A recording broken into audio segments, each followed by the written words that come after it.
Një ndryshim në planin e fjalimit tim, sepse brenda pak minuta është ndryshuan thirrjet.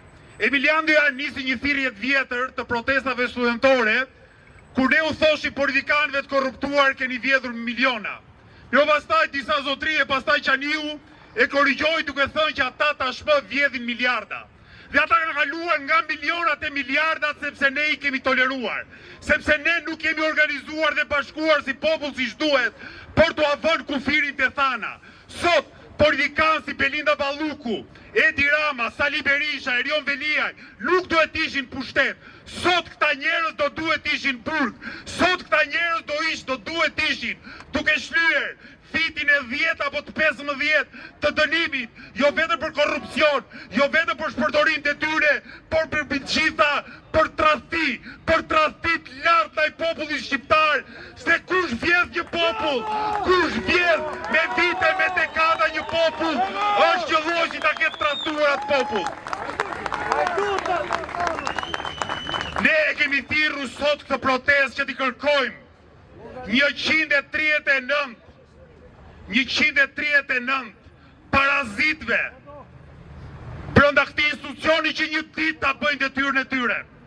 Një ditë justifikojnë 3,5 milionë lekë që populli shqiptar u jep rrok dhe të mbajnë përgjegjësi dhe të votojnë për shkarkimin e Belinda Ballukut dhe Edi Ramës. Këta janë politikanë korruptuar dhe politikanët e korruptuar nuk e kanë vendin ministri, nuk e kanë vendin kryeministri, nuk e kanë vendin në parlament, e kanë vendin vetëm në qelitë e ftohta të burgut. Ne sot protestojmë kundër korrupsionit dhe varfërisë. Ne sot protestojmë në ditën kur buxheti i shtetit për 2026-ën do votohet për t'i bërë të pasurit edhe më të pasur, për t'i bërë oligarkët të vënë miliardin e radhës, jo në lek, po në euro dhe në dollar. Ne sot protestojmë sepse jemi të vetëdijshëm që korrupsioni vret. Korrupsioni vret spitale, vret për shkak të mungesës së aparaturave dhe të ilaçeve, vret se shumica dërmuese e pacientëve shqiptar nuk kanë para për spitalet private, nuk kanë para për të shkuar jashtë shtetit, për pasojë keq shërbehet e smuren e vdesin spitalet publike të Shqipërisë.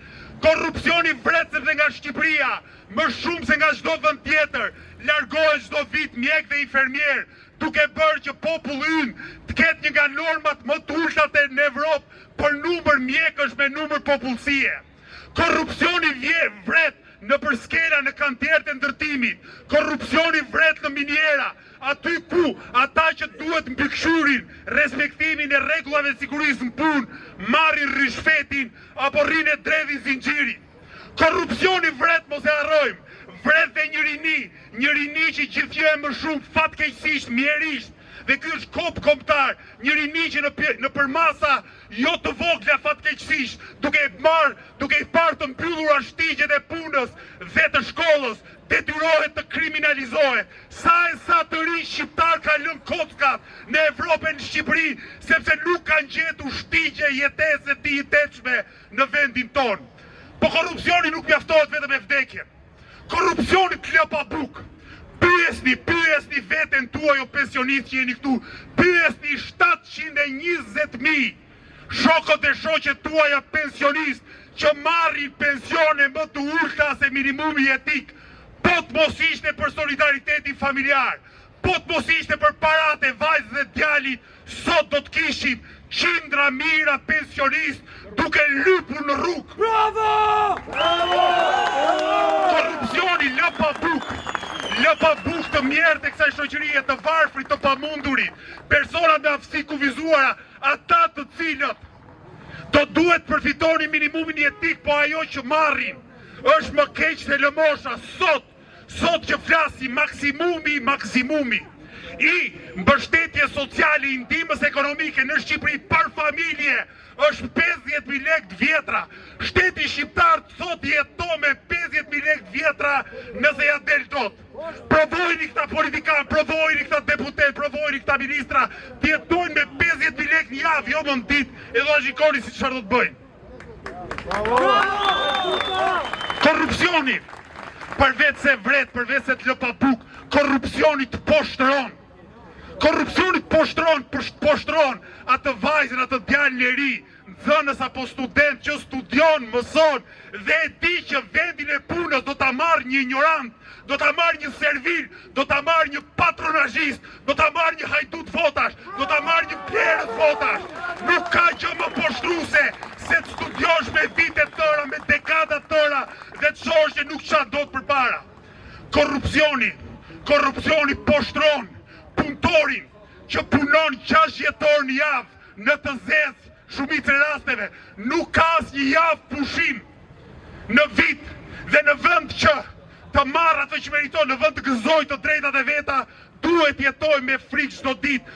Korrupsioni poshtron në punësin e thjeshtë dhe të ndershëm, poshtron mësuesin që në vend dal ballhapot përpara nxënësve të vet, do duhet të shkoj i kërcënuar në mitingjet e partisë pushtet, do duhet siguroj votat e kushurive për Edi Ramën, Belinda Ballukun e gjithë maskarejt e tranzicionit shqiptar, sepse për ndryshe këta maskarejt nuk qëndrojnë dot një ditë më shumë në pushtet. Tek Edi Ramës!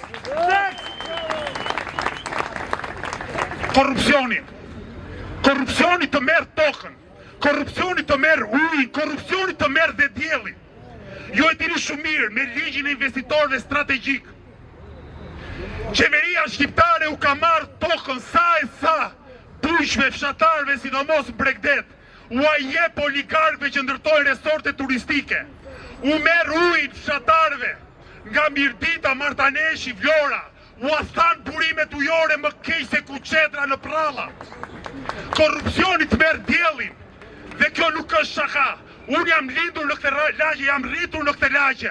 Unë e di se aty ku ka ndërtuar Shefqet Kastrati kullën e tij, aty ka qenë një park lodrash për fëmijë, aty banorët e pallateve më pas shihnin diellin që u rrihte dritaret e tashmë jetojnë në hijen e kullës. Korrupsioni, këta politikanë korruptuar dhe oligarkët bashkë me ta, po na marrin gjithçka. Por ne si popull, ne si shoqëri, kemi jo vetëm të drejtën, po mbi gjitha kemi detyrën historike të ngrihemi në këmbë për ta bërë këtë gjë. Duhet kemi më shumë besim tek vetja, duhet kemi më shumë besim tek njëri tjetri dhe ju garantoj, nuk ka fuqi më të madhe në histori se sa një popull që ngrihet në këmbë dhe një ide e madhe që e çon përpara. Faleminderit.